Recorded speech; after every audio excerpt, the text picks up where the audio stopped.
ሊጨበጨብልን ነው እንደ የመጣ ነው ማለት ይሄ መታወቅ አለበት። ስለዚህ የቤተ ክርስቲያናችን የመጨረሻው እኮ ነው ከነዋያ ቅድሳት የመጨረሻው የከበረው ዲያቆን እንኳን በእጁ የማይነካው ጽላት የሚያከብሩ ካህናት እንኳን ጾመው ጽላቱን ታቦቱን ይዞ የሚያወጡት ካህናት እንኳን ምግብ ሳይበሉ የሚሸከሙትን ያንን ጽላት ከተነካ በኋላ የኔ ስም የኔ ክብር የኔ ዝና ምናምን ሳይኮሎጂካሊ ምናምን የሚባል ነገር አይሰራም። ስለዚህ ልንሰደብ ይገባል፣ ልንጠፋ ይገባል። ስለዚህ እኛ ለሱ መልሳችን ምንድን ነው? እግዚአብሔር ጤና ይስጠው፣ እግዚአብሔር ወደ እውነተኛው መንገድ ይመልሰው። ከጠፋበት ይሄ ትልቅ የስነ ልቦና ውድቀት ላይ ያለውና በምህረቱ ነገ እመቤታችን አስተርእዮ ማርያም ናት በቃል ኪዳኗ ትመልስልን። የእኛ ጸሎት ልመናችን ያ ነው። እኛ በጣም ነው የምንወደው፣ በጣም ነው እኛ የምናከብረው። እንደ ሰውነቱ ጥላቻ የለብንም። ምናልባት ለገንዘብ ብሎ ምናልባት ለዝና ብሎ ምናልባት እዛ የሚገኝ ክብር ብሎ ከሆነ የዚህ ምድር የዚህ ዓለም ክብርም ሆነ ገንዘብ ሁሉ ይጠፋል። ቤተክርስቲያን ግን ዘላለማዊት ናት። እቺ ቤተክርስቲያን ስንል ስለ ህንፃው እያወራን አይደለችም።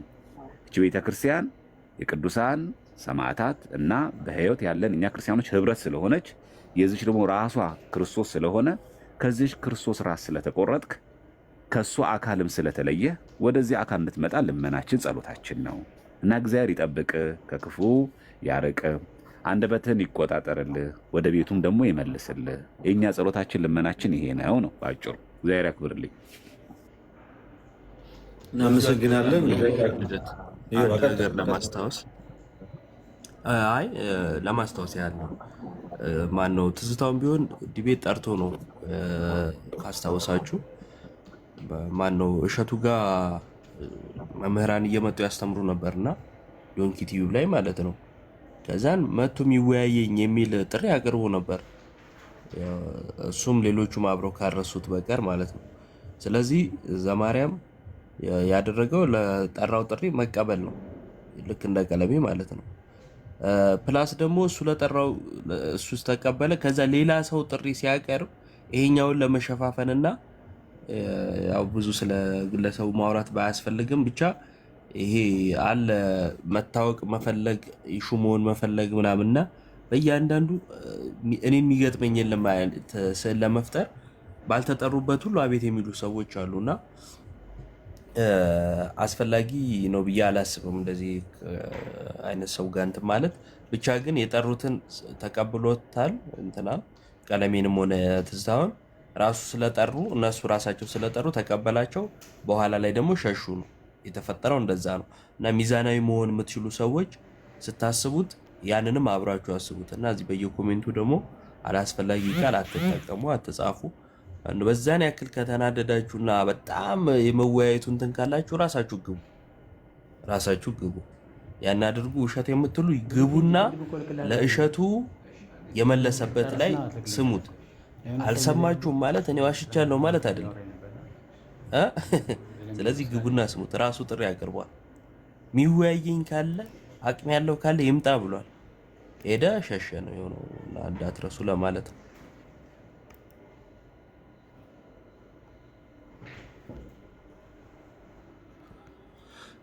ኦኬ እንውጣና ወደሚገባ ፕሮቴስታንት ካለ እሱ ላይ እናተኩር። እንደዛ ነው የሚሻለን። እሺ ናሆም ነው የሚለው። ሰላም ነው ያለው። እግዚአብሔር ጸጋ ከሁላችን ጋር ይሁን። አሚን አሚን። ከየት ቤተ እምነት ነህ? እኔ ፕሮቴስታንት ነኝ። ከፕሮቴስታንት ነኝ። ቃለ ሕይወት ነው ማመልከው። ቀጥሉ። ዮባ መኩ እንኳን ደህና መጣ። እንኳን ደህና ቆያችሁኝ። የት አላችሁ? ለምብያችኋለሁ። እሺ ቀጥሉ። እሺ ናሆም መዳን በእምነት ብቻ ነው ብለህ የምታምነው? አዎ መጽሐፍ ቅዱስ የሚያስተምረን መጽሐፍ ነው በእምነት ብቻ። በኤፌሶን ምዕራፍ 2 ላይ እንደተጻፈው ጸጋው በእምነት አድኗቸዋል ማንም እንዳይመካ ከስራ አይደለም እንደሚል ከስራ ሳይሆን በእምነታችን ብቻ ሙሉ የሆነ መዳንን ከእግዚአብሔር ዘንድ አግኝተናል። ስራ የእምነት ውጤት ነው እንጂ የመዳን ምክንያት አይደለም ብዬ ነው ማምነው እና በእምነት ብቻ ድነናል የሚል እምነት አለኝ።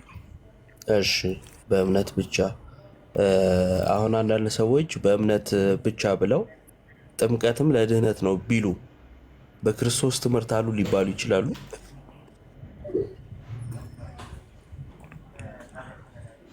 ድምጽ ይቆራረጣል፣ እየሰማው አይደለም። የኔ ኔትወርክ ከሆነ አላውቅም። እሺ፣ አይ አንተ ይሰማኛል። አሁንስ ይሰማል? የኔ ይሰማል። እሺ፣ ሰዎች ልክ እናንተ እምነት ብቻ ብለው ግን ደግሞ እምነት ብቻ ሲሉ ጥምቀትም ለድህነት ነው ቢሉ በክርስቶስ ትምህርት አሉ ይባላሉ?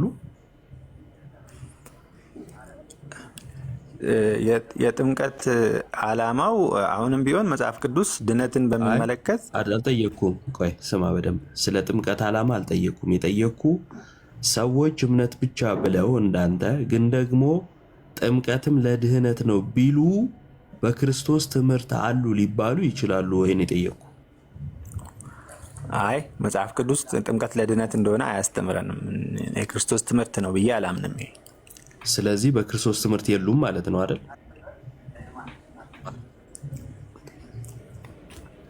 አቤት ምን አልከኝ? ስለዚህ በክርስቶስ ትምህርት የሉም። እሺ፣ በክርስቶስ ትምህርት የሌለ አምላክ የለውም አይደለ? በወንጌላዊ ዮሐንስ በመልእክቱ ላይ እንደጻፈልን በክርስቶስ ትምህርት ለማይኖር አምላክ የለውም ይላል። እሺ፣ እናመሰግናለን። የሉትራን መካነ ኢየሱስ ቤተክርስቲያን ጥምቀት ለድህነት ብለው ያምናሉ። እምነት ብቻ ሲሉ ጥምቀትም ለድህነት ነው ብለው ያምናሉ። በአንተ እምነት ግን አምላክ የላቸውም ማለት ነው፣ ምክንያቱም በክርስቶስ ትምህርት ስላልሆኑ። እሺ፣ አንድ ሰው ኢየሱስ ለዓለም ሁሉ አልሞተም ቢል የሞተው አስቀድሞ ለተወሰነላቸው ለጥቂቶች ነው ብሎ ቢል በክርስቶስ ትምህርት ነው ሊባል ይችላል? ክርስቶስ ለዓለም ሁሉ እንደሞተ ነው። ይሄ ለሚያምኑበት ብቻ ነው የሞተው የሚለውን ትምህርት አልቀበለውም። ክርስቶስ ኢየሱስ ለዓለም ሁሉ ቤዛ ሆኖ መድኃኒት ሆኖ ክቡር ደሙን አፍስሷል፣ ሞቷል እና ክርስቶስ ኢየሱስ የሞተው ለዓለም ነው። እሺ፣ ለዓለም ሁሉ አልሞተም የሚለው የክርስቶስ ትምህርት አይደለም ማለት ነው አይደል? አዎ እንደዛ መጽሐፍ ቅዱስ አያስተምረንም። እንግዲህ ለዓለም እንደሞተ ነው። መጽሐፍ ቅዱስ ለዓለም ሞተ ካለ ለዓለም አልሞተም የሚለውን መጽሐፍ ቅዱስ አላስተማረም ማለት ነው። መጽሐፍ ቅዱስ ካላስተማረ ደግሞ በክርስቶስ ትምህርት ነው ሊባል ወይም የክርስቶስ ትምህርት ነው ሊባል አይችልም ማለት ነው። ስለዚህ ካልቪኒስቶች ወይም በቃለ ሕይወት ቸርች ውስጥ ያሉ ማለት ነው ኢየሱስ የሞተው ለተመረጡ ለጥቂቶች ነው አስቀድሞ ለወሰነላቸው ብለው ያምናሉ። እነሱም አምላክ የለሽ ናቸው። አይደለም። የቃለ ሕይወት እምነት አስቀድሞ ለወሰናቸው ብቻ ነው የሞተላቸው ሳይሆን አስቀድሞ መወሰን የሚል መጽሐፍ ቅዱሳዊ ትምህርት አለ። ኤፌሶን ላይ ተጽፏል፣ ሮሜ ላይ ተጽፏል። አስቀድሞ መወሰንን ሳይሆን ያወራሁት ኢየሱስ እንደዛ ብለን አናምንም። ያወራሁትን ስማኝ ወዳጄ። ኢየሱስ ለዓለም ሁሉ አልሞተም፣ የሞተው ለጥቂቶች ነው። ጥቂቶቹ ደግሞ ቀድሞ የወሰነላቸው ናቸው። እግዚአብሔር አስቀድሞ ለሲኦልና ለገነት ወስኗል ብለው ስለሚያምኑ ማለት ነው። ኢየሱስ ለዓለም ሁሉ ሞቷል ብለህ ታምናለህ። ለዓለም ሁሉ አልሞተም የሚሉት የክርስቶስን ትምህርት ስላልያዙ አምላክ የለሽ ናቸው። በዚህ እንግባባለን አይደል? እኔ እነሱ ላይ የመፍረድ ስልጣን ባይኖረኝም እንደዚህና እንደዚያ ብዬ ልፈርድባቸው አልችልም። ፍረድ አላልኩም እኮ። ስለ ፍርድም አላወራንም፣ ስለ ትምህርት ነው ያወራነው። እሺ፣ እምነት ብቻ የሚለውን አሳኝ። ይህን ያህል ፕሮቴስታንቱ በክርስቶስ ትምህርት እንደሌለ ማለት 80% ፕሮቴስታንት ማለት ነው እናት የሚባሉ ቤተክርስቲያኖችን በክርስቶስ ትምህርት እንደሌሉ አሳይተናል። አሁን እምነት ብቻ የሚለውን ደግሞ ከመጽሐፍ ቅዱስ አሳየን።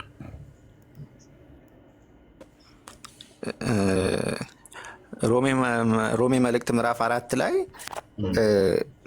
ምዕራፍ 4 ከቁጥር 1 ጀምሮ እስከ 4 ያለው እንግዲህ በስጋ አባታችን የሆነ አብርሃም ምን አገኘ እንላለን?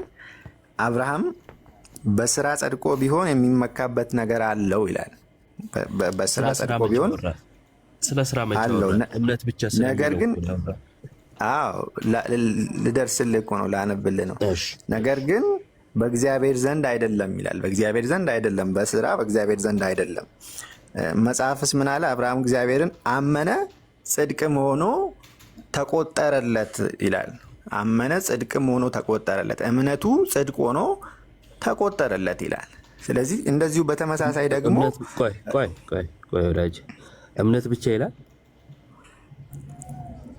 እምነቱ ካለ ሌላ ምን እንላለን? እንግዲህ እምነቱ ጽድቅ ሆኖ ተቆጠረለት ካለ አይ እምነት አይደለም ሌላም ነገር አለ ይችላል። እምነቱ ተቆጠረለት። አሁን እኮ ይሄንን ብቻ የሚለውን ቃል የመጨመር ብንጨምር እዚህ ጋር ስህተተኞች አንሆንም። አንዴ ናሆም እየሰማኸኝ? ይቅርታ።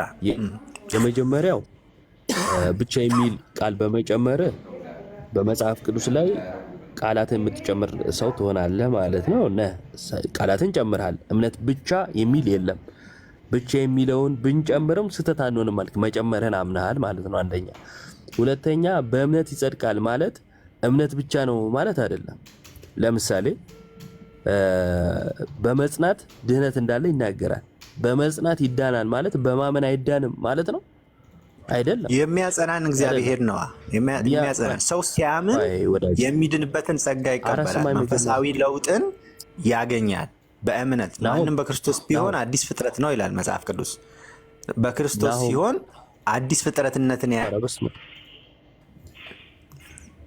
አይሰማም እንዴ? ማውራው እያወራው ስለሆነ ነው። አንድ ያስጨርሰኝ ሀሳቤ ልጨርስ። እኔ እያወራው እኮ ነው የገባኸው። ሀሳቤ ልጨርስ ስላለ እኔ እያወራው ገብተህ አንደኛ ማውራውን ስማ፣ ሁለተኛ ርዕስ ጠብቅ። ከዚህም ወደዛም አትዝለል። ከጥቅስ ወደ ጥቅስ በመዝለል የሚመጣ እንትን ስለማይኖር ማለት ነው። የፈለግታቸውን ጥቅሶች ግን እናነሳቸዋለን፣ ግን ደግሞ አንዱን ጨርሰን መሆን ስላለበት ነው። እሺ። ስለዚህ እምነት ብቻ የሚል የለም። ግን ደግሞ አብርሃም አንተው ይህን ጥቅስ ስለጠቀስክ ነው። እሺ። አብርሃም በስራ ጸድቋል አልጸደቀም? እምነቱ በስራ ተረጋገጠ፣ ጸናለት። አብርሃም አመነ፣ እምነቱም ጽድቅ ሆኖ ተቆጠረለት የሚለው ቃል በዚህ ተፈጸመ ነው የሚለው መጽሐፉ። ጥያቄው በስራ ጸድቋል ወይስ አልጸደቀም? በስራ ጸደቀ የሚለው ስራ የእምነቱ ውጤት ስለሆነ ነው። አሁን የመጽሐፍ ቅዱስን ማጋጨት የለብንም። አልጠየኩም። የምን ውጤት ነው ብዬ አልጠየኩም። እኔ የጠየኩ በጣም ቀላልና ግልጽ አማርኛ ነው። ቃል በቃል ሳይሆን መጽሐፍ ቅዱስን አስተምሮውን ሙሉውን ነው የምንቀበለው። አስተምሮውን ሙሉ እዚህ ጋር አሁን ያነበብኩት ክፍል ላይ በእምነቱ ብቻ አንደኛ እንድትሰማኝ እፈልጋለሁ። ሁለተኛ ላልጠየቅኩ ነገር ምላሽ እንድትሰጠኝ ደግሞ አልፈልግም። እና በጣም ተረጋጊ። ያልተጠየቀውን አታውራ። አጭርና ግልጽ ጥያቄ ነው የጠየቅኩ። ሚዩት አድርጌያለሁ እያወራ ከሆነ። አብርሃም በስራ ጸድቋል ወይስ አልጸደቀም ነው ያልኩ። ገና ለገና ይጋጭልብኛል ብለህ ራስህ ምላሽ ትሰጣለህ። አልጠየቅኩም። ሳልጠይቅ አትመልስ። በስራ ጸደቀ ይላል ወይስ አይልም መጽሐፍ? አብርሃም በስራ ጸደቀ ይላል ያዕቆብ መልእክት ላይ። አብርሃም በስራ ጸደቀ የሚለውን ቃል ግን ከገላትያና ከሮሜ ጋር ማስማማት ይገባናል። አንዴ ቆይሽ፣ አንዴ እሺ። አብርሃም በስራ ጸድቋል ይላል። በስራ ጸድቋል ማለቱ በእምነት አልጸደቀም ማለት ነው ወይንስ በእምነት ጸደቀ ማለቱ በስራ አልጸደቀም ማለቱ ነው? በስራ ጸድቋል ማለቱ እምነት በስራ እንደሚለምን ሙሉውን ነው። ቆንጽለን ጥቅሷን ብቻ ሳይሆን የምናያት ሙሉ ሀሳቡን። ያዕቆብም ቢሆን ምን እየተናገረ ነው? እምነት አለኝ የሚል ስራ ግን የሌለው ሰው ቢኖር እምነቱ ሊያድነው ይችላልን ብሎ ነው ቁጥር 14 ላይ የሚጀምረው። አሁን እምነት አለኝ የሚል ስራ ግን የሌለው ሰው ቢኖር ነው የሚለው።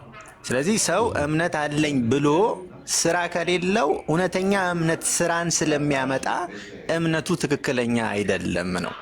እውነተኛ እምነት ሁልጊዜም ቢሆን መለወጥ ስላለው ሰው በእውነት በክርስቶስ ኢየሱስ ሲያምን ይለወጣል። ማንም በክርስቶስ ቢሆን አዲስ ፍጥረት ነው ይላል። ስለዚህ የተለወጠ ሰው ደግሞ ስራን ይሰራል፣ መልካም ስራን ይሰራል፣ መልካም ስራን ያመጣል፣ እውነተኛ እምነት። ስለዚህ እምነት አለኝ ብለው ስራ ለሌላቸው ሰዎች የሚሆን መልእክት ነው የያዕቆብ መልእክት። እሺ፣ ስለ ያዕቆብ መልእክት አልነበረም ጥያቄው።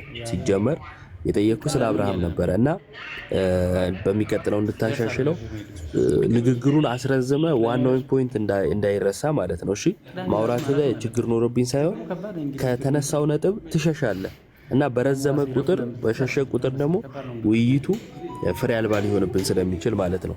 ያዕቆብን ቁጥር 14ን የጠቀስከው ከሱ ጀምረን እስከ መጨረሻው እናየዋለን። እሺ፣ አስቀድሞ ግን አብርሃም በእምነት ጸደቀ ማለቱ ሮሜ 4 ላይ በስራ አልጸደቀም ማለቱ ነው ወይ ነው ጥያቄው። እንዳታብራራ ነው ወይስ አይደለም?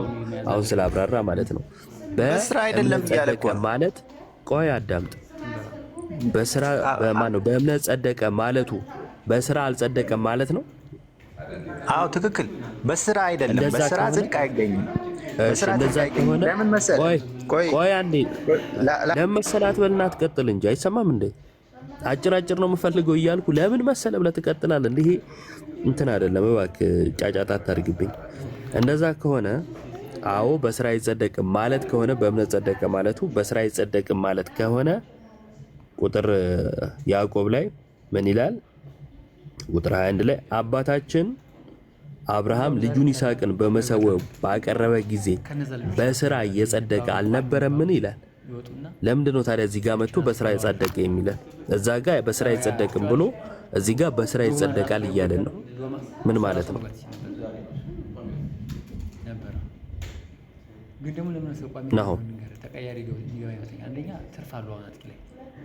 ሚዩት ላይ ነህ።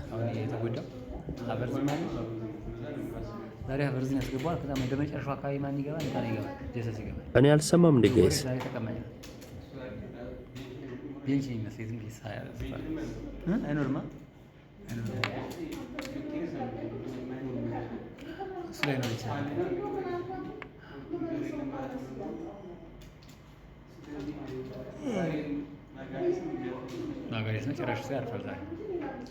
ግን ቤንች የሚቀመጥ ይመስለኛል።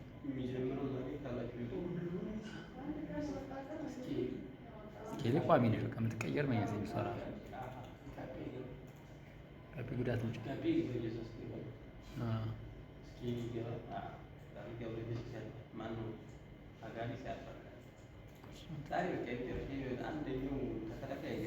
ልጁን ለመስዋዕትነት ሲያቀርብ እምነቱ በስራ ተረጋገጠ።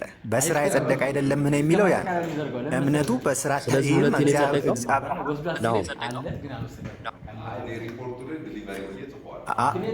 ይሄ ጸደቀ የሚለው ቃል ያዕቆብ ላይ ያለው እምነቱ በስራ መረጋገጡን የሚያሳይ ነው። እምነት ሁልጊዜ እውነተኛ እምነት በስራ የሚረጋገጥ ስለሆነ ማለት ነው አይልም። የሚለው በስራ ጸደቀ ነው። የኔ ጥያቄ ሁለቴ ነው ወይ የጸደቀው ነው?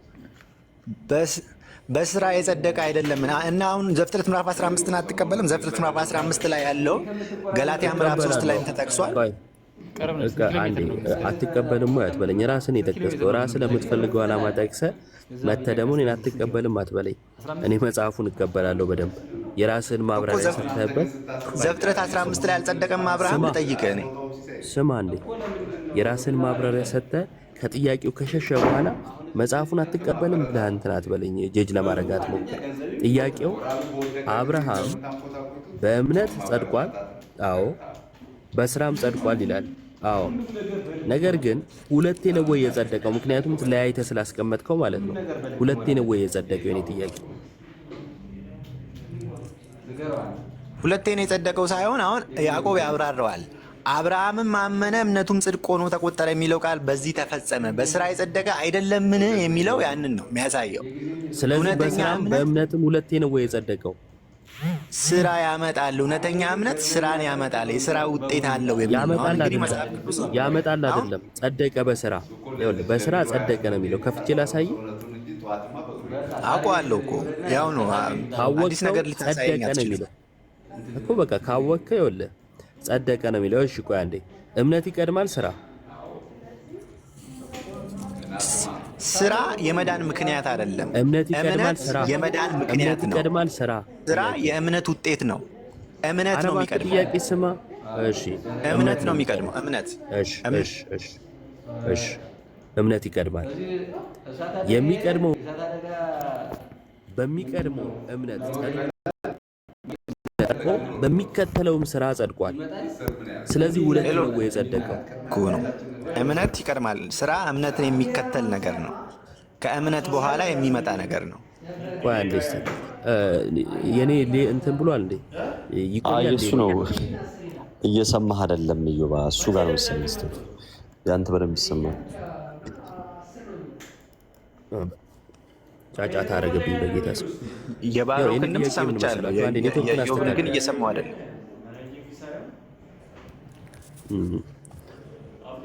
እሺ ወጥተህ ትመለሳለህ? ይሰማኛል፣ አሁን ይሰማኛል። ይኸውልህ እሺ፣ ለመረዳት አሁን ሞክር። የሰማኸው የኢዮባን ድምፅ ነው እና በደንብ ስማና ለጥያቄው ብቻ መልስ ስጥ። ናሆሚ ሰዓት እየገደልክብህ ስለሆነ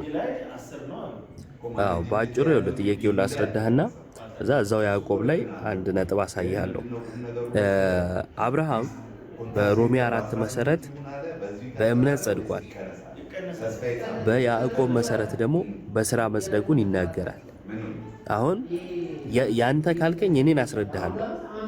ግን በአንተ እምነት መሰረት አብርሃም በእምነት ለብቻ በስራም ለብቻ ሁለቴ ነው የጸደቀው ወይንስ ደግሞ እምነቱን በስራ በማሳየት ነው የጸደቀው? አሁን ግልጽ ነው። ይሰማኛል። ቀጥል።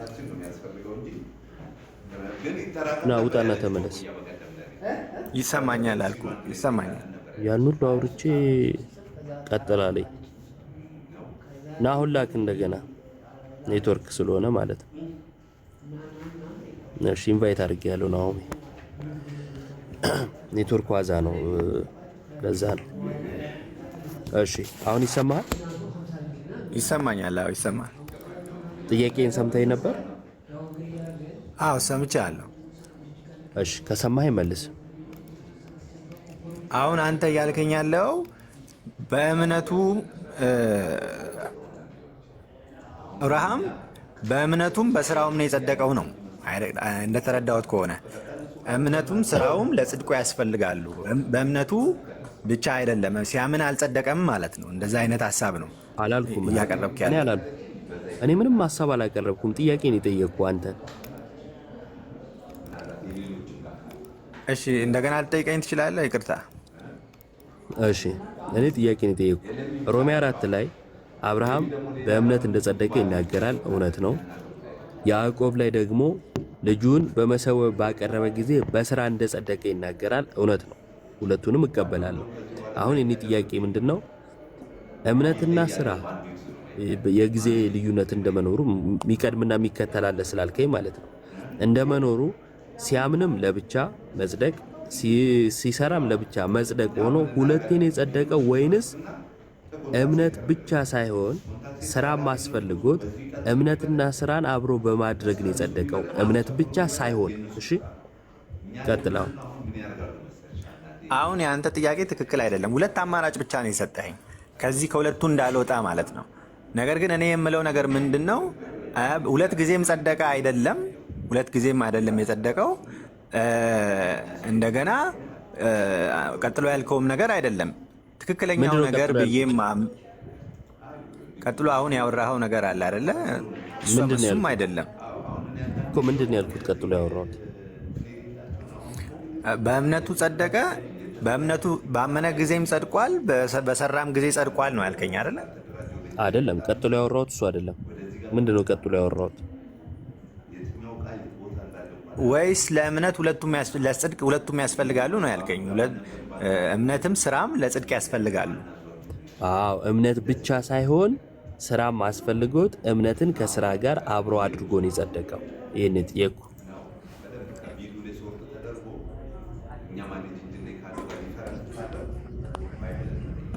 እሺ ቀጥል። አዎ የኔ እምነት ይሄ አይደለም። የኔ እምነት ከሁለቱም የተለየ ነው። እምነት ጽድቅን ያመጣል ነው። ጽድቅን ያመጣል። ጽድቅን ያመጣል። የእውነተኛ ጽድቅ ደግሞ መለወጥን ያመጣል። መጽሐፍ ቅዱስ እናንተ የእውነትን ቃል የመዳናችሁን ወንጌል ሰምታችሁ በክርስቶስም አምናችሁ በተስፋው መንፈስ በመንፈስ ቅዱስ ታተማችሁ ይላል። ሰው ሰምቶ ሲያምን በመንፈስ ቅዱስ ይታተማል፣ በመንፈስ ቅዱስ ይለወጣል። ወንጌልን ሰምቶ ያመነ ሰው፣ በፍጹም ልቡ ያመነ ሰው ይለወጣል። መለወጥ አለ። ያ መለወጥ ነው ስራን የሚያመጣው። እውነተኛ መለወጥ ያለው ሰው ስራ ሊሰራ ይችላል። ስራን ሊፈጽም ግዴታው ነው። በቃ ያመጣል፣ ስራን ያመጣል። እምነት ስራን ማምጣቱ አይቀርም፣ መስራቱ። እውነት ለመናገር ስለዚህ አሁን ስራ የማይሰሩትን እምነት አለኝ እያሉ ስራ የሌላቸውን ሰዎች ሊገስጽ ነው። ናሆም አንዴ እውነት ለመናገር ያወራሁትን ምኑንም አልተረዳኸው። ምኑንም ማለት ነው። ወይም ደግሞ መመለስ አትፈልግም።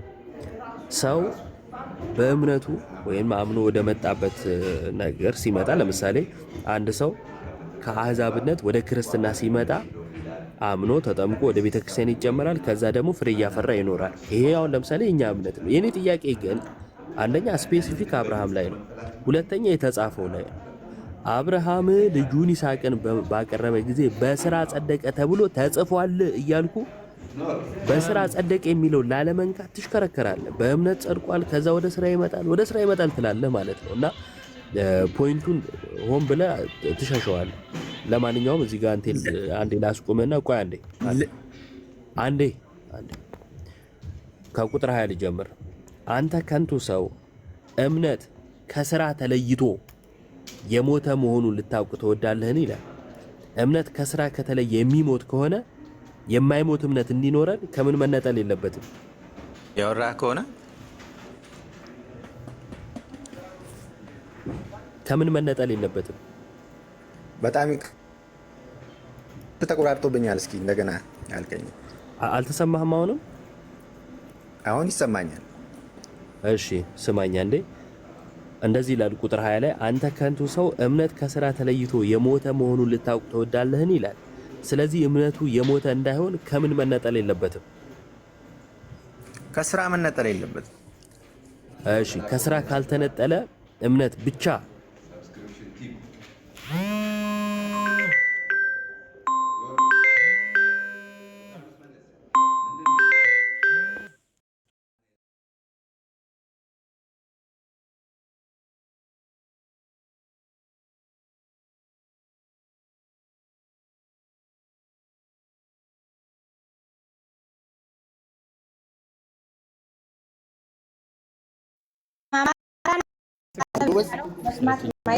አማራ ስላለ ነው እንጂ አሁንም አማራ ነው። ቤተመንግስት ያለ እንኳን ደስ አለሽ።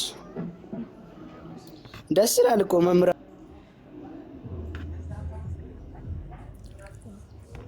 ካልተነጠለ ማለት እዚህ ጋር ያዕቆብ ሊያስተምር የፈለገውን ትምህርት መረዳት ያስፈልጋል።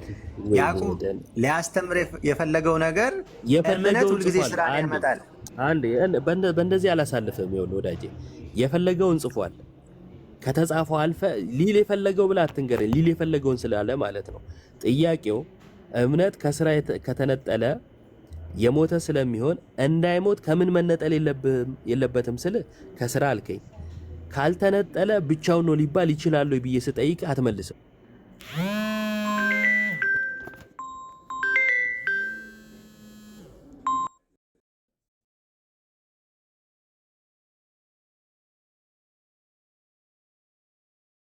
ታች ያላችሁም በዚህ መልኩ እንድትረዱ ትፈልጋለሁ እና አጉል እንዳይመስላችሁ ማለት ነው። ያዕቆብ ከጻፈው ዓላማ ይህን ጥያቄ ልመልስልህ የምችለው ያዕቆብ መልእክቱን ከጻፈበት ዓላማ አንጻር ነው። ያዕቆብ መልእክቱን ሙሉ መልስ ነው ልመልስልህ የምችለው። አንዴ ስማ። ካልተነጠለ ያልተነጠለ ነገር ብቻ ሊባል ይችላል ወይ? እምነት ስራን ያመጣል። ትክክል ነው። አልጠየቅም በፍጹም። መድኃኒዓለምን አላስኬድም። ካልተነጠለ ብቻውን ነው ሊባል ይችላል ወይ? መልስ። እምነት አሁን እኮ ይኸውልህ የእኔ ወንድም አንተ ልትለኝ የፈለግከው እምነትና ልል አልፈለግኩም። እስከ መጨረሻው መዳናችንን አናውቅም ነው። እስከ መጨረሻው ድረስ ሰው መጽደቁን ሊያውቅ አይችልም። ለምን? ስራ የሚቀጥል ስለሆነ ቀጣይነት። ናሆም እረፍ። ያልተባልከውን አታውራ። ጊዜ ስጠኛ እንዳስረዳ፣ እኔም እንዳብራራ ጊዜ ስጠኝ። ወይ አንደኛ ያላልኩትን እንዲህ ማለት ፈልገ ነው አትበለኝ። ማለት ስፈልግ እላለሁ። እሺ ባለሙሉ መብትም አፉም ስላለኝ እላለሁ። ማለት እድል እየሰጠኝ አንዴ ጥያቄን የጠየቅኩ እኮ ጥያቄ ላለመመለስ እየተሽከረከርክ ጊዜ ስጠኝ ትላለህ እንዴ? ይኸውልህ ምንም ማብራሪያ አልሰጠውም። እኔ አሁን ጠይቄሃለሁ። እንዲህ ልትል ፈልገ ነው ብለህ እንዳትቀጥል። እሺ የጠየቅኩ እምነት ከስራ ከተነጠለ እምነት በቁጥር 20 መሰረት ነው የጠየቅኩ። እምነት ከስራ ተለይቶ የሞተ ስለሚሆን የሞተ እንዳይሆን ከምን ጋር መነጠል የለበትም ብዬ ስጠይቅ ከስራ ጋር አልከኝ። ስለዚህ ማይነጠል ከሆነ ብቻውን ሊባል ይችላል ወይ? ይሄ 5ኛ ጊዜ ነው እየጠየቅኩ ያለሁት። ካልተነጠለ ብቻ ሊባል ይችላል ወይ? ካልተነጠለ ብቻ ሊባል ይችላል ወይ? ይሄው ነው ጥያቄ። ትመልሳለህ ወይስ አትመልስም? ብቻውን ሊባል ይችላል። 4 ነጥብ። እምነት ብቻውን ሊባል ይችላል። ሰውንም ካልተነጠለ እምነት ብቻውን ነው። እምነት ብቻውን ነው። እምነት ስራ ያመጣም ወይስ ያመጣል የሚለው ጥያቄ ሲባል ሳይነጠል ነው ወይ? እየሰማ ሳይነጠል ኖ እምነት ብቻውን ሰው በስራው አይደለም የሚድነው። ሳይነጠል ነው ወይ? ሳይነጠል ማለት አየህ፣ መርሳት የምትፈልጋት ፖይንት እኮ እሷ ስለሆነች ነው። እምነት ይኸውልህ ከስራ አይነጠልም። ለምን? ከተነጠለ የሞተ ስለሚሆን ተባባለ። ስለዚህ እምነት ለስራ እንደ እናት ነው። ስራን ይዞ ነው ያለው። እምነት ስራ በውስጡ አለው። አንዴ ወዳጄ ውስጡ አለው።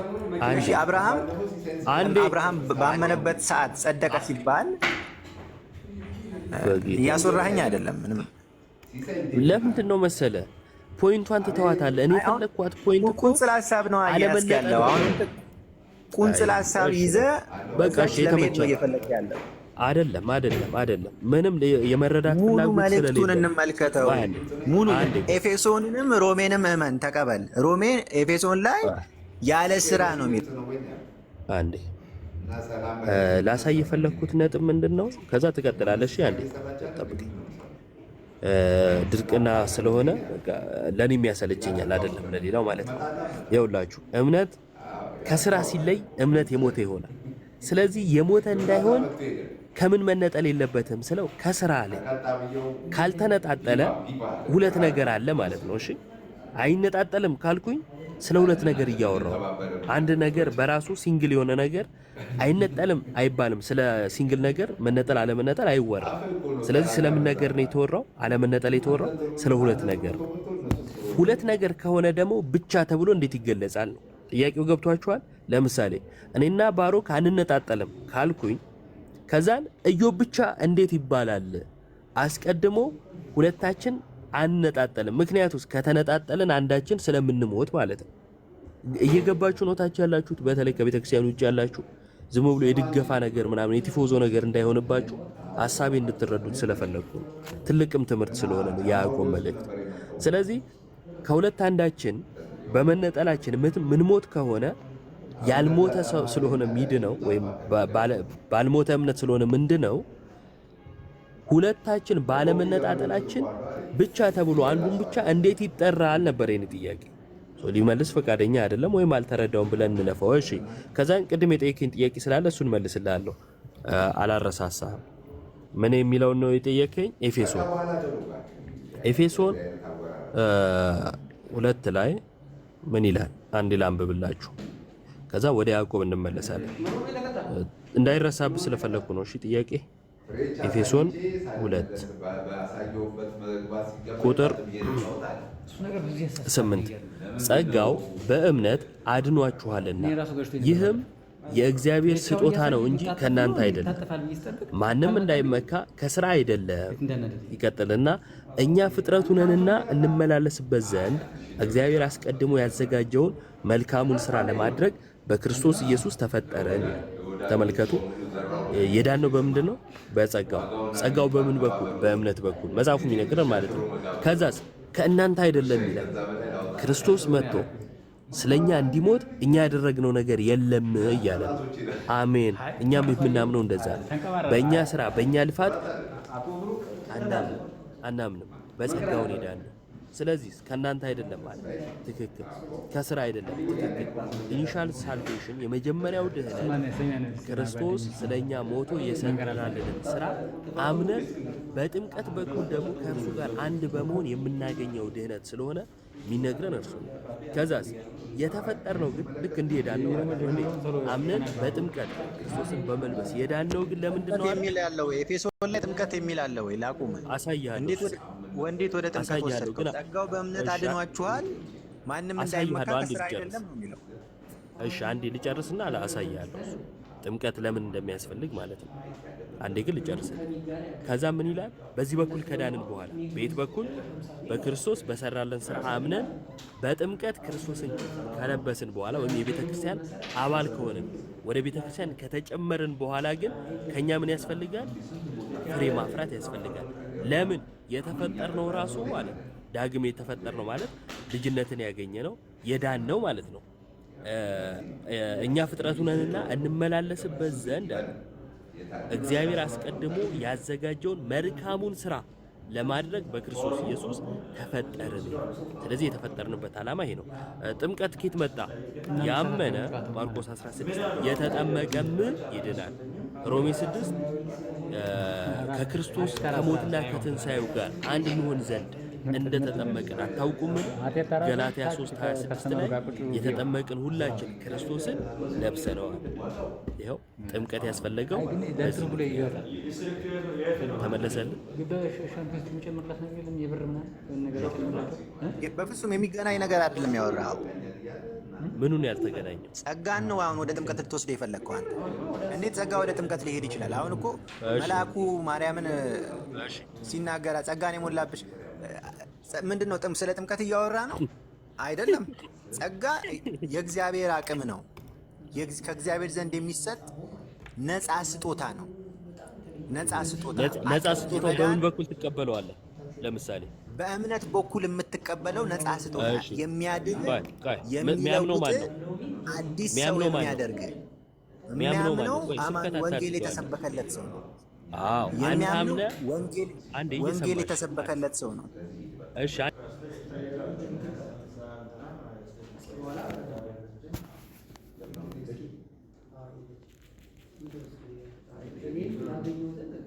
ያሰኛል። በማመኔ ጸጋን እቀበላለሁ። ያ ጸጋ ያድነኛል፣ ከዘላለም ጥፋት ያድነኛል። ኧረ እባክህ ጥያቄ ሰምተህ መልስ። እኔ እንዴት ነው ህይወትን ያሰጠኛል? ለእኔ ጥያቄ ከመመለስ ይልቅ የራስህ ወሬ እንዴት ይወራል?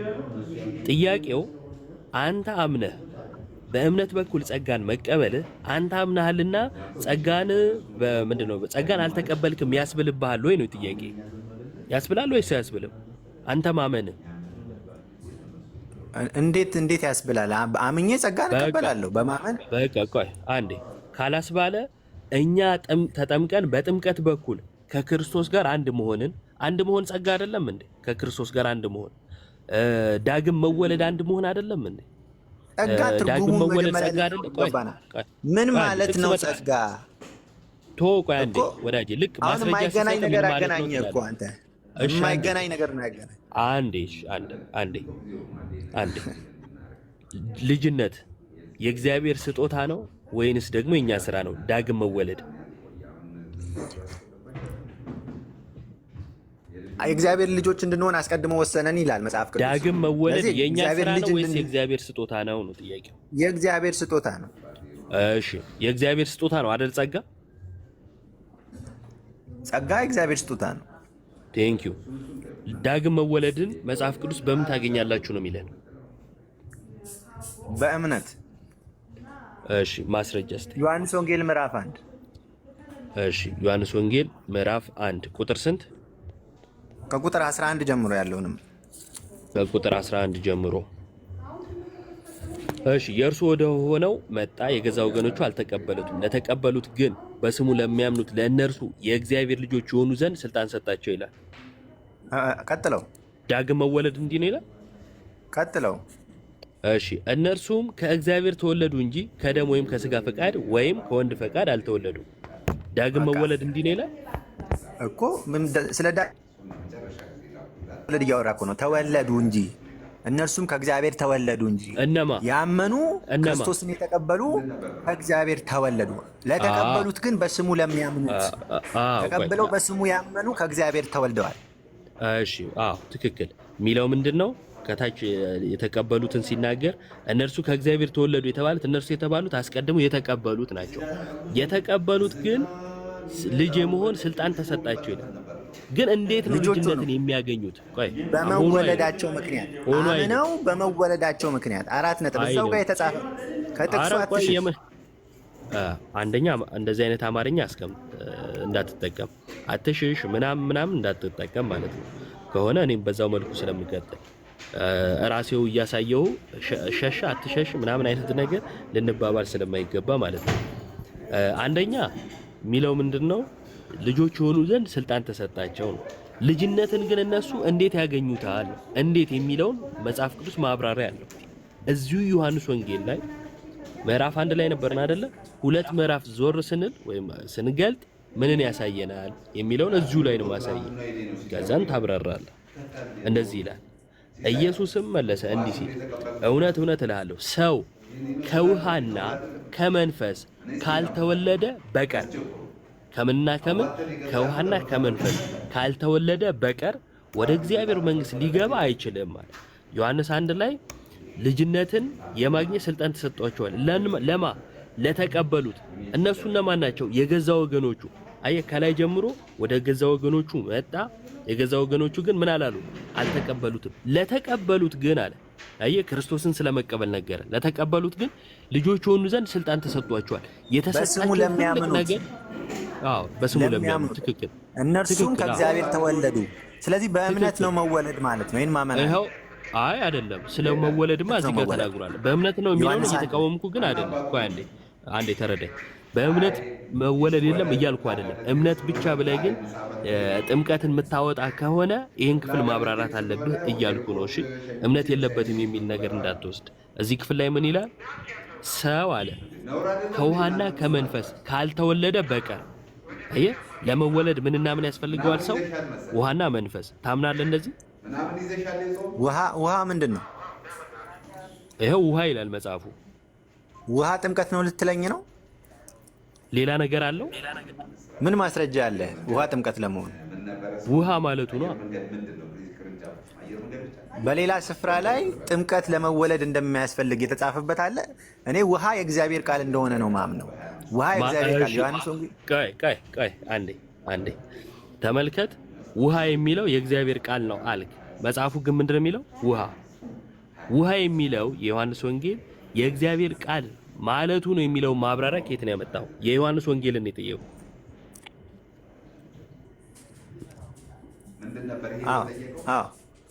አንተ ማስረጃ። ዮሐንስ ወንጌል ውሃ ማለቱ የእግዚአብሔር ቃል ማለቱ ነው የሚለው። ውሃ በመጽሐፍ ቅዱስ ውስጥ እንደ እግዚአብሔር ቃል የተመሰለበት። አሁን ለምሳሌ ዮሐንስ ወንጌል ምዕራፍ 15 ቁጥር 1 ላይ ከሰማችሁት ቃል የተነሳ ንጹሃን ናችሁ ይላል። ከሰማችሁት ቃል የተነሳ ንጹሃን ናችሁ። አሁን እባክህ የዮሐንስ ወንጌል እዛ ጋር የሚያወራው ስለ ሌላ ነው፣ ስለ ውሃ አይደለም። እዛ ጋር የተብራራው ሌላ ስለ ጥቅስ መልካም ፍሬ ነው። ቆይ አትስጠኝ አንዴ ማለት እዚህም እዛም መሮጥ እንደሆነ ራሱ አሁን የጠቀስከው ራሱ ማሳያ ነው። ዮሐንስ ወንጌል 15 የሚያወራው ፍሬ ስለማፍራት ነው። ከግንዱ የተነሳ ፍሬ ታፈራላችሁ፣ ስለሰማችሁ ቃል አሁን ንጹሃን ናችሁ እያለ የሚቀጥለው ቁጥር 1 ሳይሆን ቁጥር 3ን የጠቀስከው አሁን። ለማንኛውም ግን እኔ የጠየቅኩ ዮሐንስ ወንጌል ምዕራፍ 3 ውሃ ያለው ውሃ ማለቱ የእግዚአብሔር ቃል ማለቱ የሚለውን ማብራሪያ ከየት አመጣህ ነው። የዮሐንስ ወንጌል ምዕራፍ 3 ቁጥር 5 ውሃ ማለቱ የእግዚአብሔር ቃል ማለቱ ነው የሚለውን ማብራሪያ ከየት አመጣ ነው ጥያቄ። የእግዚአብሔር ቃል ዳግመኛ የተወለድንበት እንደሆነ ታምናለህ? የዮሐንስ ወንጌል ምዕራፍ ለመጨረሻ ጊዜ እሺ፣ ዮሐንስ ወንጌል ምዕራፍ 3 ቁጥር 5 ውሃ ማለቱ የእግዚአብሔር ቃል ማለቱ ነው የሚለውን ማብራሪያ ከየት አመጣ? በሌሎች የመጽሐፍ ቅዱስ ክፍሎች ላይ በእግዚአብሔር ቃል እንደተወለድን ተጽፏል። በእግዚአብሔር ቃል እሺ ያኛው ሌላው ያልከው ማለት ነው የዮሐንስ ወንጌል ማብራሪያ ነው። ሌላ ያልከው መጽሐፍ ያው ጴጥሮስን የጠቀስክልኝ ዮሐንስ ወንጌል ማብራሪያ ነው። መጽሐፍ ቅዱስን ከመጽሐፍ ቅዱስ ጋር አስተያይተን የዮሐንስ ወንጌል ማብራሪያ ነው ወይ? አዎ ማብራሪያ ነው። በእግዚአብሔር ቃል ዳግመኛ እንድትወለድ ነው። አውጣው የዮሐንስ ወንጌል ማብራሪያ ነው የሚለውን ታስነብበኛለህ ከመጽሐፉ ላይ። አንደኛ ጴጥሮስ ምዕራፍ 1 ቁጥር 23 ላይ እሺ ቆይ አንዴ በእውነተኛ ዘር ከማይጠፋ ዘር አንደኛ ጴጥሮስ ምዕራፍ 3 ላይ ምዕራፍ 1 ቁጥር 3 ቁጥር 23 አንደኛ ጴጥሮስ ምዕራፍ 1 ቁጥር 23 እሺ ዮሐንስ ወንጌል ማብራሪያ የሚለው የቱ ጋር ነው? ማብራሪያ ሳይሆን ትምህርት ነው። ትምህርትን ስንመሰርት ጥቅሶችን እያየን ነው፣ ትምህርቶችን እያየን ነው። ሌሎ አንዱን ትምህርት ከሌላው ትምህርት አዎ ያልከኝ እያዳመጥክ አሁን አንዴ እያዳመጥክ አሁን እኮ ዮሐንስ ወንጌል ማብራሪያን የሚለውን መጀመሪያ ያሳይ። ኧረ እባክህ ዮሐንስ ወንጌል ማብራሪያን የሚለውን ያሳይ። የዮሐንስ ወንጌል ማብራሪያ ነው የሚለውን እባክህ አሳይ። አንዱ የእግዚአብሔር ቃል ለሌላኛው የእግዚአብሔር ቃል መፍቻ እንደሚሆን አታምንም? የዮሐንስ ወንጌል ማብራሪያ ነው የሚለውን አሳየኝ። እንዴት ማብራሪያ ነው ልል ይችላል? መጽሐፍ ቅዱስ እርስ በርሱ የሚስማማ እንደሆነ አታምንም? ኮንሲስተንት መሆኑን አታምንም? ቅድም እኮ ይኸውልህ መጽሐፍ ቅዱስ እርስ በርሱ የሚስማማ ነው። አንዱ መጽሐፍ ለሌላኛው መጽሐፍ አንተ እየሰማህ ማብራሪያ እየሰማኸኝ ብቻህን በተከታታይ አታውራ እባክህ። እንዴ ይኸውልህ ቅድም ምን አልከኝ? የዮሐንስ ወንጌል ማብራሪያ ነው አዎ አልከኝ። አዎ ማብራሪያ ነው ካልክ እስቲ ማብራሪያ ነው የሚለውን አሳየኝ አሉ። እንደዛማ ከሆነ በአንተ አካሄድ እኮ ይኸውልህ መጽሐፍ ቅዱስ እርስ በርሱ ይስማማል። አዎ ይስማማል። ስለዚህ ለምሳሌ የተወለዳችሁት ከማይጠፋው ከእግዚአብሔር ቃል ነው የሚለውን ውሃ ማለቱ ነው ብዬ ከዛን ወደ ዮሐንስ ወንጌል ወስድህና ማለት ነው ይኸው ውሃ አሉ እልሃለሁ። እንዴ አይ ያ ሌላ ነው ይሄ ሌላ ነው የምትለኝ ከሆነ አይ ይብራራል፣ እዛ ቃል ማለቱ ውሃ ማለቱ ነው እልሃለሁ። አይደለም የምትልበት ምንም አይነት ማስረጃ አይኖርም፣ ወደዛ ወደዚህ ከማለት ውጪ ማለት ነው። አየህ ለምትፈልገው ዓላማ መጽሐፉን እንደፈለግክ የምታረግ ከሆነ ምን ይሆናል ማለት ነው? በአንተ መንገድ ሰዎች ሲሄዱ መልስ የምታጣ ይሆናል። መጽሐፉን እንደፈለጉ የማንሻፈፍ ችግር ይሆናል ማለት ነው። ስለዚህ እኔ የጠየቅኩ ዮሐንስ ወንጌል ምዕራፍ 3 ላይ ውሃ የሚለው አይ የእግዚአብሔር ቃል ነው አልክ። ማስረጃ አለ ወይ? የዮሐንስ ወንጌል 3 የተብራራበት ስል ይኸው የዮሐንስ ወንጌል ማብራሪያ ነው አልክ። ይሄኛው ራሱን የቻለ የጴጥሮስ መልእክት ነው። የራሱ አውድና የራሱ ትርጉም ያለው ማለት ነው። የዮሐንስ ወንጌልም ራሱን የቻለ መጽሐፍ ነው። እንግዲህ የመጽሐፍ ቅዱስን ታሪክ የምታውቅ ከሆነ ማለት ነው። አሁን ማስረጃ ልታመጣልኝ ቢሆን ደስ የሚለኝ ምንድን ነው? ከዮሐንስ እግር ስር ቁጭ ብለው የተማሩ ለሐዋርያቱ ቅርብ የነበሩ ዮሐንስ ወንጌል ምዕራፍ 3ን ከውሃ ውጪ ማለት ከጥምቀት ውጪ የእግዚአብሔር ቃል ነው ወዘተ ብለው የፈቱ የቤተ ክርስቲያን አባቶች ካሉ ብታሳየኝ እጅጉን መልካም ነበር። አሁን ግን በምትፈልገው ዓላማ ከዛም ከዚህም ጥቅስ አዋጥተህ እንደዚህ የምታመጣ ከሆነ ምን ይሆናል መሰለህ? እንድትረዳው ማለት ነው፣ ለክርክርም ሳይሆን ለምሳሌ ሙስሊሞቹ ወይም ኦል ጂሰሶች የመሳሰሉት ስላሴን የማይቀበሉ ሁሉ ማለት ነው ጥቅስ ያዋጡና ይኸው እንዲህ ማለቱ ነው። አየህ ለምሳሌ በአብ ወልድ መንፈስ ቅዱስ ስም አጥምቁ የሚለው ስሞች ሳይሆን ስም ማለቱ የአብ የወልድ የመንፈስ ቅዱስ ስም ኢየሱስ ነው። ስለዚህ 3 አካል የለም አንድ አካል ነው፣ እሱም ኢየሱስ ነው ይላሉ ኦል ጂሰስ። አየህ ጥቅሱን አዋጡትና ለሚፈልጉት ዓላማ አዋሉት። ይህንን በምንድን ነው የምትመልሰው? ያንተ አካሄድ እንደዛ ስለሆነ ማለት ነው። እየተረዳኸኝ ነው ወዳጅ? አይደለም እኮ የኔ አካሄድ እንደዛ አይደለም። አንተም እኮ ውሃ ጥምቀት ነው ለሚለው ጥቅስ ልታመጣልኝ አትችልም። ውሃ ይላል ጥምቀት አይደለም። አመጣለሁ ውሃ ለሚለው በውሃ የሚደረገው ይኸው ቆይ ውሃ ጥምቀት ነው የሚለውን በምን ታመጣለኝ? ይኸው እሺ በጣም ጥሩ። ውሃው የሚለው ጥምቀት መሆኑን በምን ልታሳየን ትችላለህ? ጥሩ ጥያቄ። አንደኛ ከጌታ ቃል የተነሳ ምን አለ? ውሃ የሚለውን በጥምቀት ሲፈታ ማለት ነው። የማቴዎስ ወንጌል ምዕራፍ 28 ላይ በአብ በወልድ በመንፈስ ቅዱስ ስም እያጠመቃችሁ ደቀ መዛሙርቴ አድርጓቸዋል። ስለዚህ በውሃ መጠመቅ ሐዋርያቱ የታዘዙት ነው። ማርቆስ 16 ላይ ያመነ የተጠመቀ ይድናል። አሁን የማይገናኝ ነገር እኮ እያገናኘ ነው። አንተ ማትፈልገው ሲሆን ሁሉ አይገናኝም አይደለ? አይደለም ውሃ ለደቀ መዝሙር እሺ ቆይ አንዴ ቆይ ውሃ ብሎ ውሃ አይደለም እያልክ ያለው አንተ ነህ። ውሃ ብሎ ውሃ ነው እያልኩ ያለው ከሞቱና ከትንሳኤው ጋር መተባበር። ቆይ አንዴ ወዳጄ ውሃ ብሎ ውሃ አይደለም እያልክ ያለው እኮ አንተ ነህ። ውሃ ብሎ አዎ ውሃ ነው ያልኩት እኔ ነኝ። አየህ ለቀጥተኛ ቃሉ ሌላ ትርጉም የሰጠኸው አንተ ነህ ተብሎ የተጻፈው የቱ ጋር ነው ጥምቀት? ያ ሁሉ ንባብ ሲያነብ ጳውሎስ የቱ ጋር ነው ግምት ያስፈልጋል? ካልተጠመቃችሁ ዳግመኛ አትወለድ ወይንም ተጠምቃችሁ ነው ዳግመኛ የተወለዳችሁት የሚል ንባብ የምታገኘው የቱ ጋር ነው መጽሐፍ ቅዱስ ውስጥ? ጥምቀት ዓላማው ደቀ መዝሙርነት ነው፣ እቀበላለሁ። እያጠመቃችሁ ቆይ እዛው አሳይሃለሁ። ቆይ አንዴ እዛው አሳይሃለሁ። አስቀድሞ ግን የሁላችሁ ዮሐንስ ወንጌል ምዕራፍ 3ን የቤተ ክርስቲያን አባቶች ሁሉም የሚስማሙት ማለት ነው። በዛ ላይ ትርጓሜ የጻፉ አባቶች ሁሉም የሚስማሙት ከውሃና ከመንፈስ የሚለው ጥምቀት ነው። ያ ጥምቀት ደግሞ ሐዋርያቱ ያመኑትን ምን እናድርግ ያሉትን ተጠመቁ የኃጢአት ስርየት ታገኛላችሁ ያሉትን ማለት ነው። ስለዚህ ማንም ወዳጃችን የውሃ ጥምቀት አይደለም የሚል ከቤተ ክርስቲያን አባት ሊያሳየን አይችልም። እኛ ግን መጽሐፉን ራሱ በቅብብሎች ከአባቶች እንደመቀበላችን ትርጉሙንም በዚሁ መልኩ እናሳያለን ማለት ነው። ከውሃና ከመንፈስ የሚለው ጥምቀትን ያሳያል። ከዛን ራስ አሁን ምን እንጠቀስክ? ራስ ሮሜን ጠቀስክልኝ። ሮሜ 6 ላይ ማለት ነው። ለዳግም ውልደት መሆኑን ይሄው ይናገራል፣ እኛ እናምናለን። ውሃ ቢልም ውሃ አይደለም ብሎ ኢየሱስ ውሃ የሚለውን ምንድነው ቃል ማለት ከብዶት ውሃ ብሎ ገለጸ አይነት ነገር ማለት። ከዛ እኔ ትርጉምን አወቅኩት አይነት ነገር የሚሆነው ለአንተ ነው። እንደዚህ ይላል። እንግዲህ ምን እንላለን? ጸጋ እንዲበዛ በኃጢአት ጸንተን እንኑርን? አይደለም። ለኃጢአት የሞትን እኛ ወደፊት እንዴት አድርገን በእርሱ እንኖራለን? ወይስ ከክርስቶስ ኢየሱስ ጋር አንድ እንሆን ዘንድ የተጠመቅን ሁላችን ከሞቱ ጋር አንድ እንሆን ዘንድ እንደተጠመቅን አታውቁምን? እንግዲህ ክርስቶስ በአብ ክብር ከሙታን እንደተነሳ እኛም እንዲሁ በአዲስ ሕይወት እንድንመላለስ ከሞቱ ጋር አንድ እንሆን ዘንድ በጥምቀት ከእርሱ ጋር ተቀበርን ይላል። በአዲስ ሕይወት መመላለስ ዳግም መወለድ ነው አይደለም? አሁን እኮ ጥምቀት የሚያሳየውን ነገር ነው ያስተማርከኝ እዚህ ጋር የተናገርከው። በአዲስ ሕይወት መመላለስ ዳግም መወለድ ነው ወይስ አይደለም?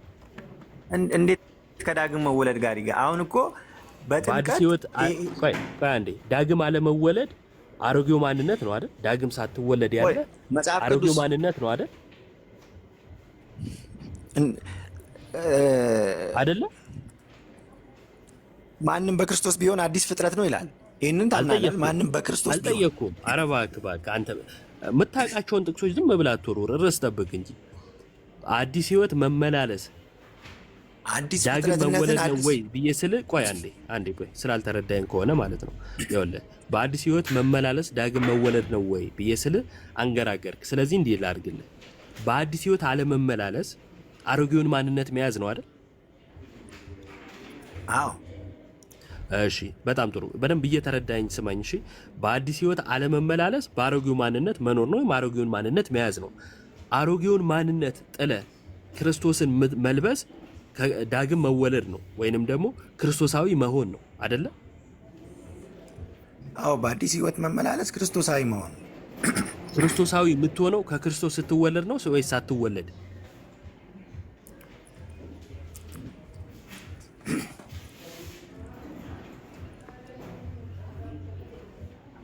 ሰምተኛ? አሁን የተናገርከውን አልሰማሁም፣ ድምጽ ተቆራርጠዋል። እሺ ምንድነው ያልኩ? በአዲስ ሕይወት መመላለስ ዳግም ሳትወለድ ነው ወይስ ዳግም ተወልደ?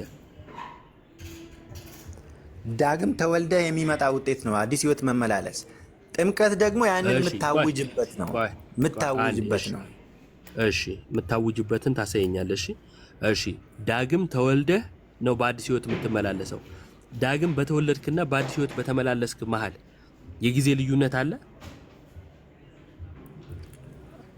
አሁን እኮ ወደ ኋላ እያስታወሳቸው ነው። እነዚህ ሰዎች ረስተውት ነበር። ለምን እንደተጠመቁ አረባክ በእናትህ እንዴ! ምን አይነት ሰው ነው? በጌታ ስም ሮሜ ሙሉ የሆነ ቦታ ደርሰህ ትመለሳለህ ወደ ኋላ። አረባክ ተወሱን። መልእክቱን ነው የምናየው። ሙሉ መልእክቱን ነው ማየት ያለብን። ጥያቄውን መልስ ስናይ እናንተ የተጠመቃችሁት ለዚህ እንደሆነ ምክንያት ለመጨረሻ ጊዜ ወዳጅ የሆነ ፖይንት ጋር ስትደርስ መልሰ እስካሁን እኮ ሙሉን አላልከኝም፣ እየመለስክ ነበር። ልክ ዋናዋ ነጥብ ጋር ስትደርስ ግን ወደ ኋላ ትመለሳል። እና እውነት ለመናገር አካሄድ በጣም ነው እንትን የሚለው። ይሄ ለእግዚአብሔር ቃል አለመታመን ይጎ ያለበት አካሄድ። ለእግዚአብሔር ቃል ታመን። ዳግም በመወለድና በአዲስ ሕይወት በመመላለስ መካከል የጊዜ ልዩነት አለ ወይስ የለም? ትመልሳለህ? ፋክት ስብ ያለው መግባት ከቻልክ ይሄው ዮሐንስ 3 ላይ መወያየት እንችላለን። ናሁም ማይክን አብራ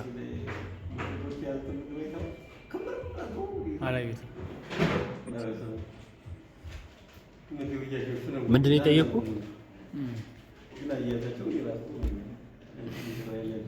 ምንድነው የጠየቁ?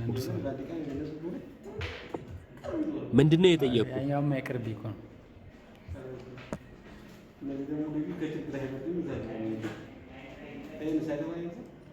ልደት ታዋራዋለህ ወይስ ላስወርደው? ወይ ባሩኪ ካዋራችሁት እኔ በቃ እየተቆራረጠብኝ ስለነበረ ነው። ይቅር። ኧረ አስወጣው ዮባ። ምንም ምን አይነት ሰው ነው በጌታ ሰው? ዞሮ ዞሮ ሲመጣ የራሱ ነው ውስጣቸው ላለው ነገር ነው የሚያወሩት። አሸኘው ሊመልስ የነበረው ታዲያ ምኑ ነበረ? የሚገርምን እሱ እኮ ነው ጌታ። ሌላ ሰው ካለ አስገባ